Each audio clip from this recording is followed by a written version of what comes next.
Welcome everyone, defence service academy Bhilai के YouTube channel में आपका स्वागत है।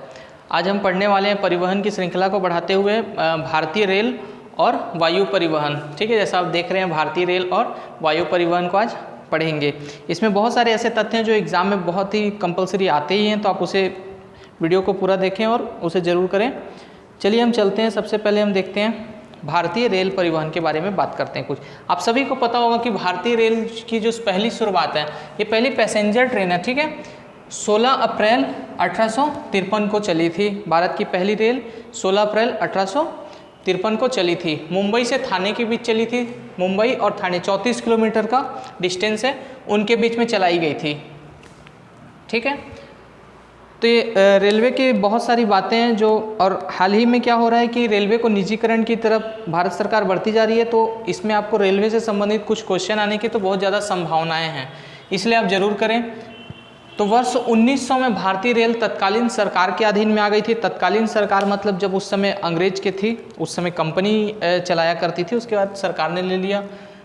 इसमें एक फैक्ट ये है कि विद्युत से चलने वाली प्रथम जो ट्रेन है वो उसका नाम है डेक्कन क्वीन। इसका मोस्ट इंपॉर्टेंट याद रखें, विद्युत से चलने वाला इंजन है डेक्कन क्वीन, जो 1925 में भारत में पहली बार विद्युत से चलने वाली जो ट्रेन है 1925 से चलाया गया। इससे पहले कोयला चलित सभी जानते हैं भाप इंजन, वही चलाया गया। सबसे पुराना जो भाप का इंजन है वो फेरी क्वीन है। ठीक है, मोस्ट इंपॉर्टेंट फैक्ट है, याद रखें, फेरी क्वीन। फिर बाद में क्या हुआ, 1936 में यात्री डिब्बों को वातानुकूलित कर दिया गया। एसी जोड़ दिया गया, एसी डिब्बे जोड़े गए, वो 1936 से जोड़े गए। वर्ष 1950 में जब हमारा देश आज़ाद हो गया, उसके बाद से भारतीय रेल का राष्ट्रीयकरण कर दिया गया। राष्ट्रीयकरण कर दिया गया तो भारत सरकार के जो आज़ादी के बाद जो हमारे भारत की सरकार थी, अपनी सरकार थी, उसके अधीन ये पूरी तरह से आ गया। 1952 में फिर क्या हुआ, रेलों को संचालित करने में बहुत सारी तकलीफ़ें थी, दिक्कत थी इतने बड़े रेल नेटवर्क को संभालने के लिए। तो भारत सरकार ने उस समय 1952 में 6 जोन के साथ जोनल सिस्टम को प्रारंभ कर दिया था। ठीक है, जिसकी संख्या लगभग इस समय 18 है। मोस्ट इम्पॉर्टेंट बात याद रखें, 18। इससे पहले 17 थी। ठीक है, अभी हाल ही में जोड़ दिया गया 18वां जोन। 18वां जो जोन है उसका नाम है दक्षिण तटीय रेलवे। ठीक है, याद रखें आप सभी, दक्षिण तटीय रेलवे जोड़ा गया। उसका नाम है, कौन सा जोन बनेगा, विशाखापट्टनम, और इसको 27 जुलाई 2019 को जोड़ा गया है। 27 जुलाई 2019 को भारत का 18वां जोन जोड़ा गया, ये आप याद रखें। अब इसमें कुछ मैं बता दे रहा हूँ फैक्ट, और ये बात कि कुछ एग्ज़ामों में 18 अगर ऑप्शन में नहीं आएगा, आप 17 ही लगाएं, क्योंकि ये कोरोना के समय पहले बार ये संशोधन हुआ है। तो आने वाले एग्ज़ाम में अगर आता है तो हो सकता है कि एग्ज़ामिनर 18 ना ले, 17 को ही मान के चलें। तो इस बात को ध्यान देंगे। जोन हो गए हैं 18 वर्तमान में। किसी समय पे 6 जोन हुआ करते थे, फिर धीरे धीरे बढ़ते बढ़ते 16, 17, 18 इस प्रकार से बढ़ते हैं, और आगे भी शायद बढ़ सकते हैं। तो ये कुछ बातें थी।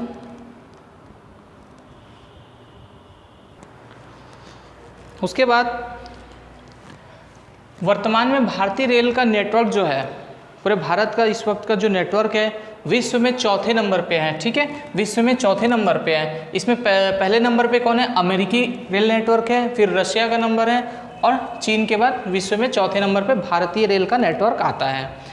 भारतीय रेल के प्रशासन एवं प्रबंधन का काम, भारतीय रेल को संभालना और उसका मेंटेनेंस है, पूरा देखरेख करना, सभी का काम जो होता है रेलवे बोर्ड का होता है। और रेलवे बोर्ड के अधीन अलग अलग विभाग होते हैं जो रेलवे को संचालित करने का काम करते हैं।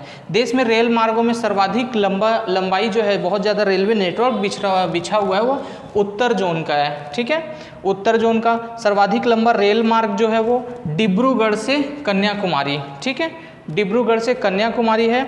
इस पर विवेक एक्सप्रेस जो भारत की सबसे लंबी दूरी तय करने वाली गाड़ी है, 82 घंटा और 40 मिनट का समय लगता है डिब्रूगढ़ वहाँ से कन्याकुमारी आने में।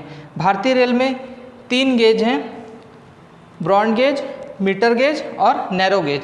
तो आपको याद रखना है वर्तमान समय में भारत सरकार ने ये जो 3 थे अब इसको एक ही कर दिया है। ये नैरो गेज तो आपने देखी होगी, छोटी लाइन हुआ करती थी पहले, किसी किसी रेलवे स्टेशन में जाएंगे छोटी लाइनें मिलेंगी, तो वो नैरो गेज हुआ करती थी, उसे बंद कर दिया। मीटर गेज अभी भी कहीं कहीं देखने मिलता है, ये भी बंद कर दिया। वर्तमान में सिर्फ एक ही है, वो है ब्रॉड गेज। ठीक है, इसकी जो चौड़ाई होती है, कभी एग्जाम में पूछ लेता है, मीटर में है 1.676 मीटर। ठीक है, ये याद रखेंगे 1.676 मीटर में लंबाई है इसकी। इसी पर हमारी भारतीय रेल इस वक्त चलती है। आप सभी देखे होंगे, देखिए क्या गुजरना पड़ता है, सड़कों पर है। ठीक है, सड़कों मतलब जो क्रॉसिंग होती है वहाँ पे आप जाओगे तो आपको अंदाज़ा मिल जाएगा। उसके बाद हम चलते हैं इसके जोन की तरफ।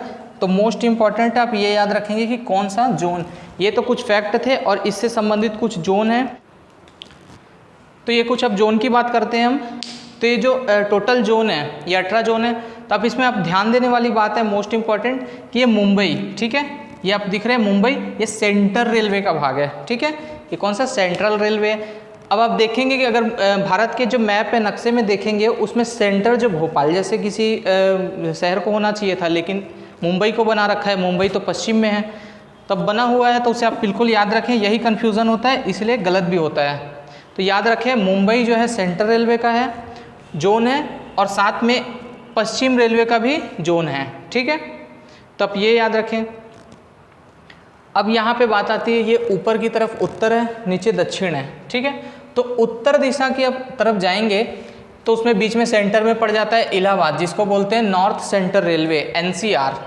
ठीक है, उत्तर मध्य railway, NCR, north central railway. आप ट्रेन में जाएंगे कभी तो उसमें लिखा रहेगा दपुमरे, उरे, उमरे, इस टाइप का जो लिखे रहता है वो तो पूरा दिशा रहती है। ठीक है, तो नॉर्थ सेंट्रल रेलवे। उसके ऊपर जाएंगे तो नॉर्थ रेलवे दिल्ली, ये मुख्यालय याद रखें आप। ठीक है, बहुत इंपॉर्टेंट है। अब इस दिशा में आएंगे पूर्व दिशा की ओर, तो पूर्व दिशा का जो मुख्यालय है वो कौन सा है, Kolkata. East railway, eastern railway, Kolkata. Kolkata metro rail का भी मुख्यालय है, जितने भी मेट्रो चलती है उसका मुख्यालय कोलकाता है। कोलकाता में पहली बार मेट्रो चली थी। ठीक है, पहली बार मेट्रो किस शहर में चली, तो कोलकाता मेट्रो। बाद में दिल्ली आया था, तो सब लोग को कन्फ्यूज़न होता है दिल्ली में, लेकिन याद रखना कोलकाता मेट्रो सबसे पुराना मेट्रो है। उसके बाद जो पूर्वी रेल है, मध्य और पूर्वी के बीच में आता है ईस्ट सेंट्रल रेलवे। ठीक है, ईस्ट सेंट्रल रेलवे। यहाँ पे अब 2 ठो है, देखिए यहाँ पे ECR लिखा है, यहाँ पे O लगा दीजिएगा। ठीक है, ईस्ट कोस्ट रेलवे है, उसके बारे में बताऊँगा अभी। तो ECR जो है वो हाजीपुर है। और जब मैंने पढ़ाया था इस प्रकार से डायरेक्शन वाले में, तो आपने बताया था ये पड़ता है। तो उस दिशा में जो है पूर्वी दिशा, भारत के पूर्वी दिशा में भी कुछ है। तो पूर्वी दिशा में जाने से पहले गोरखपुर जो आ जाता है। ठीक है, नॉर्थ ईस्ट रेलवे, उत्तर पूर्व। ठीक है, उत्तर पूर्व मध्य वो गोरखपुर है, याद रखें। गोरखपुर है, अगर आप दिशा देखेंगे तो कहाँ उत्तर जैसे पड़ेगा भारत में, लेकिन है जोन कौन सा, उत्तर पूर्व रेलवे। इस प्रकार गुवाहाटी, नॉर्थ ईस्ट, F का मतलब होता है फ्रंटियर। ठीक है, नॉर्थ ईस्ट फ्रंटियर रेलवे। ठीक है, नॉर्थ ईस्ट फ्रंटियर रेलवे। उसके बाद अगर आते हम नीचे तो बिलासपुर रेलवे। बिलासपुर रेलवे छत्तीसगढ़ वाले सभी जानते होंगे। साउथ ईस्ट सेंट्रल रेलवे, दक्षिण पूर्व मध्य रेलवे, दपुमरे, बिलासपुर। ठीक है, उसके बाद भुवनेश्वर आता है। भुवनेश्वर ईस्ट कोस्ट रेलवे है, ईस्ट कोस्ट रेलवे, पूर्व तटीय रेलवे है। ठीक है, पूर्व का तट रेलवे। और मोस्ट इम्पॉर्टेंट कोलकाता, अब ये साउथ ईस्ट रेलवे का भी मुख्यालय है। ठीक है, पूर्व का तो है ही है, उसके बाद वो साउथ ईस्ट रेलवे का भी, साउथ ईस्ट। ठीक है, दक्षिण पूर्व रेलवे का भी मुख्यालय कोलकाता है। इसका कहीं से कॉम्बिनेशन नहीं बनता, लेकिन फिर भी है, तो उसे आप याद रखें। एक तो सेंट्रल रेलवे वाली बात थी और एक वो साउथ ईस्ट रेलवे। अभी हाल ही में नया बना है जिसकी मैंने बात की थी, वो साउथ सेंट्रल रेलवे है, सॉरी साउथ कोस्ट है। ठीक है, दक्षिण तटीय railway, south coast railway, Visakhapatnam, 18वां जोन भारत का।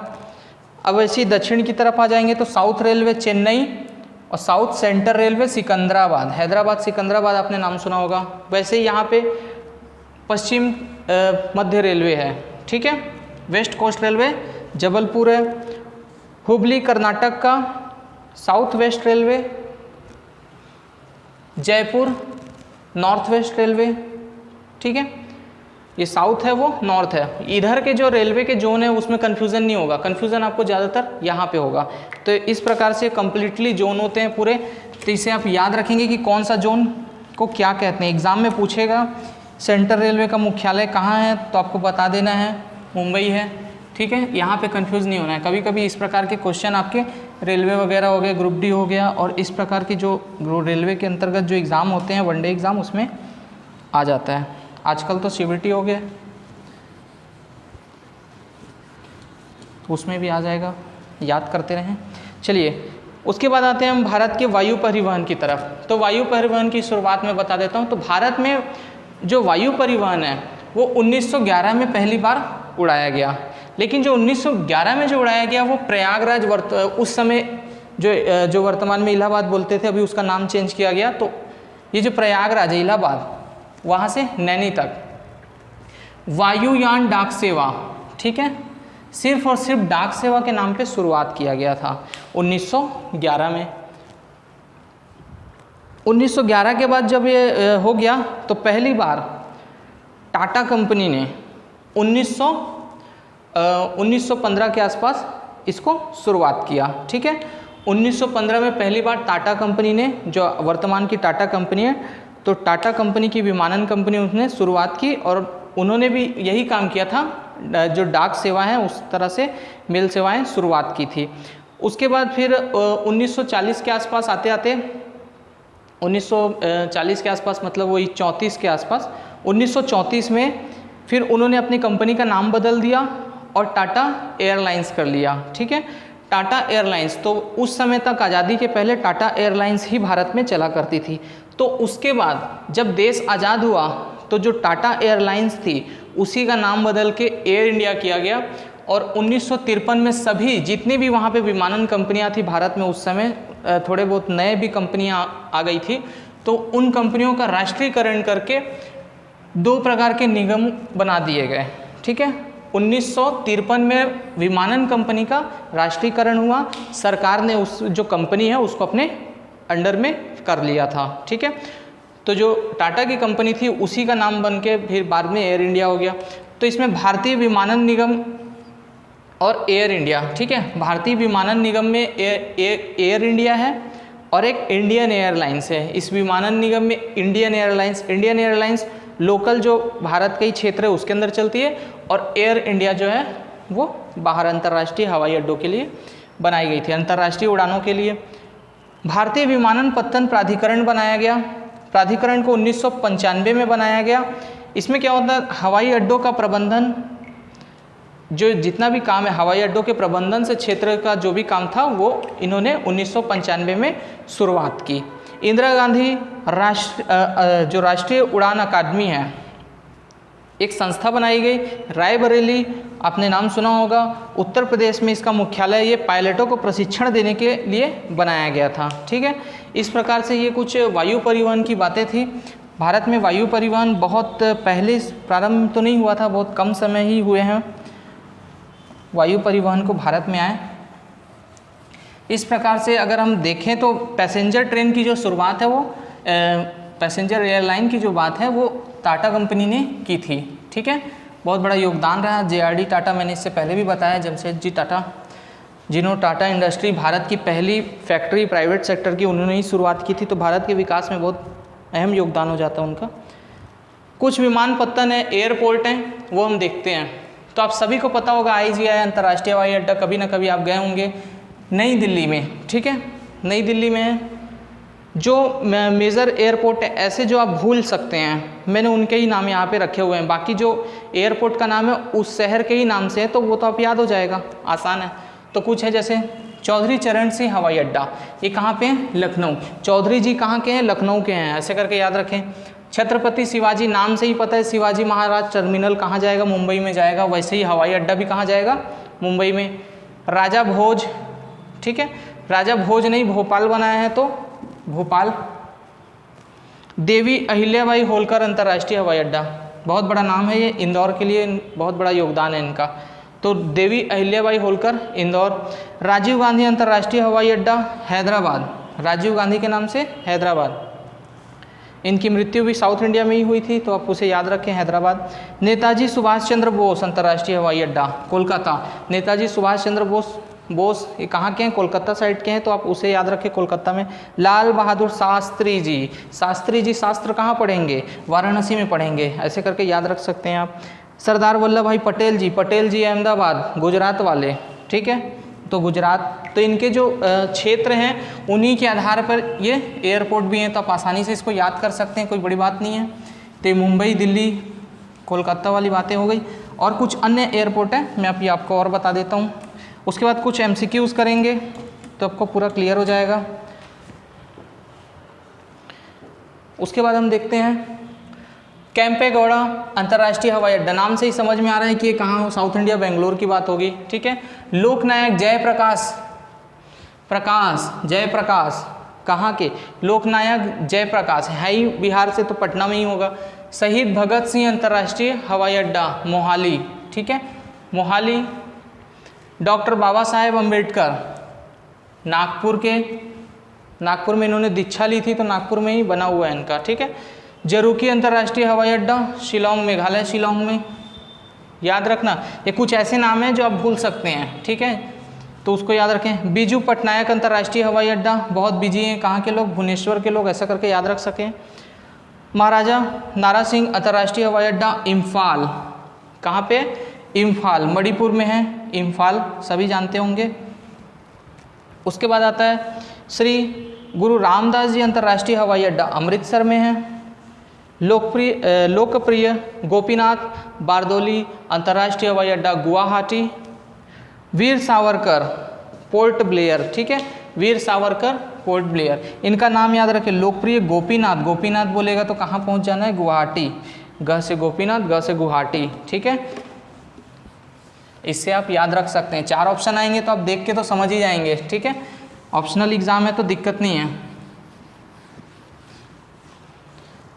उसके बाद आते हैं इनकी कुछ लोकेशन देख लेते हैं, जैसे श्रीनगर में बोलेंगे शेख अल आलम अंतर्राष्ट्रीय हवाई अड्डा, ये कहाँ पे, नाम से समझ में आ रहा है श्रीनगर में होगा, कहीं और नहीं। गुरु रामदास मैंने बता दिया अमृतसर। इंदिरा गांधी नई दिल्ली में, सरदार अहमदाबाद बता दिया था, छत्रपति शिवाजी मुंबई में, राजीव गांधी हैदराबाद में बताया। कालीकट अंतर्राष्ट्रीय हवाई अड्डा कोझिकोड, से आप याद रखें, कालीकट अंतर्राष्ट्रीय हवाई अड्डा कोझिकोड, केरल की बात है ये। तिरुवनंतपुरम आप जानते हैं भी केरल में है। कोच्चि का नाम से कोच्चि हवाई अड्डा। तिरुचिरापल्ली अंतर्राष्ट्रीय हवाई अड्डा तिरुचिरापल्ली, जो शहर के नाम से है वो मैंने नहीं बताया, ठीक है। कैंपेगौड़ा बेंगलोर मैंने बता दिया था। एक और है मीनम बाक्कम, इसे एक गाना है, उससे आप याद रख सकते हैं, इसे पढ़ेंगे तो आपको समझ में आ जाएगा। गया अंतर्राष्ट्रीय हवाई अड्डा, गया बिहार गया, ठीक है। बाबा साहेब अम्बेडकर नागपुर बता दिए हैं हमने। नेताजी सुभाष चंद्र कोलकाता बताया। गोपीनाथ बारडोली हवाई अड्डा, ग से गोपीनाथ, ग से गुवाहाटी में मैं बता दिया था। पटना और चौधरी चरण सिंह लखनऊ, ये सभी हवाई अड्डे हमने बता दिए हैं। आपको आसानी से याद हो गया होगा, कोई हवाई अड्डा नहीं छूटा है। ये कुछ लोकेशन भी थी हवाई अड्डों की। अब चलते हैं कुछ महत्वपूर्ण MCQ की तरफ। चलिए, नेशनल हाईवे 7 किन 2 शहरों के मध्य है? ये जितने भी परिवहन पढ़ा है इनमें सड़क, रेल और वायु सबका है, ठीक है। तो नेशनल हाईवे नंबर 7 वाराणसी से कन्याकुमारी था। Next question, national highway number 3 किन 2 शहरों के मध्य है? नेशनल हाईवे नंबर 3, चलिए आंसर देखते हैं। आगरा से मुंबई के बीच नेशनल हाईवे नंबर 3 है, मोस्ट इंपॉर्टेंट याद रखें। ग्रैंड ट्रंक रोड किसने बनवाया था? ये भी मैंने बताया था। ग्रैंड ट्रंक रोड इसे बनवाया था शेर शाह सूरी ने। नेक्स्ट क्वेश्चन देखते हैं। भारत का सबसे लंबा नेशनल हाईवे है, भारत का सबसे लंबा national highway national highway number 44, ये हमने बताया था, इससे पहले 7 हुआ करता था, ठीक है। सर्वाधिक सड़क का औसत घनत्व किस राज्य का है? सर्वाधिक सड़क का औसत घनत्व किस राज्य का है? केरल राज्य का है, ठीक है, केरल राज्य का। सर्वाधिक पक्की सड़कें बोलेगा तो घनत्व पूछेगा तो गोवा में, और सर्वाधिक सड़क का जो जाल है वो महाराष्ट्र में। रेलवे में उत्तर का, ठीक है। वह राष्ट्रीय राजमार्ग जो थार के रेगिस्तान से गुजरता है, एकमात्र मैंने बताया था नेशनल हाईवे नंबर 15, ठीक है। चलिए नेक्स्ट क्वेश्चन की तरफ चलते हैं। राष्ट्रीय राजमार्ग एक किन दो शहरों को जोड़ता है? राष्ट्रीय राजमार्ग एक नंबर जो जोड़ता है वो दिल्ली से अमृतसर, जलंधर से उरी A1 जोड़ता है, ठीक है। दिल्ली से Kolkata national highway number 2, Agra से मुंबई 3, ठीक है। विद्युत से चलने वाली ट्रेन जो थी, विद्युत से चलने वाली ट्रेन डेक्कन क्वीन थी, ठीक है। नेक्स्ट क्वेश्चन, भारतीय रेल नेटवर्क का विश्व में स्थान। भारतीय रेल नेटवर्क का विश्व में कौन सा स्थान है? अभी हमने बताया था कौन सा स्थान है, चौथा। पहले नंबर पे अमेरिका है। उसके बाद आते हैं मध्य रेल का मुख्यालय है। मध्य रेल का मुख्यालय हमने बताया था कहाँ का है, मुंबई में। उसके बाद पश्चिम रेलवे बोलेगा तो भी मुंबई में।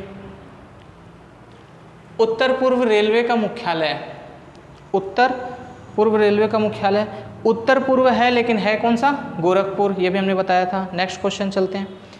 पहली बार विद्युत चलित रेल इंजन का प्रयोग किस वर्ष किया गया? किस वर्ष किया गया था? 1925 में। अगला है विमानन कंपनी का राष्ट्रीयकरण किस वर्ष किया गया?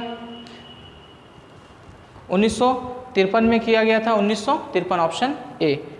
नेक्स्ट क्वेश्चन, चौधरी चरण सिंह हवाई अड्डा कहाँ स्थित है? चौधरी जी कहाँ के हैं? उत्तर प्रदेश, लखनऊ के, ठीक है, ऐसे याद रखने थे। नेक्स्ट क्वेश्चन, जरूकी अंतर्राष्ट्रीय हवाई अड्डा कहाँ पे है? शिलोंग में है, ठीक है। इस प्रकार से ये सीरीज़ यहीं पे ख़त्म होती है। तो जल्दी लाइक करें, शेयर करें, सब्सक्राइब करें और वीडियो को शेयर ज़्यादा से ज़्यादा करें। तब तक के लिए चलते हैं, अब नेक्स्ट वीडियो में आपसे मुलाकात होगी। जय हिंद।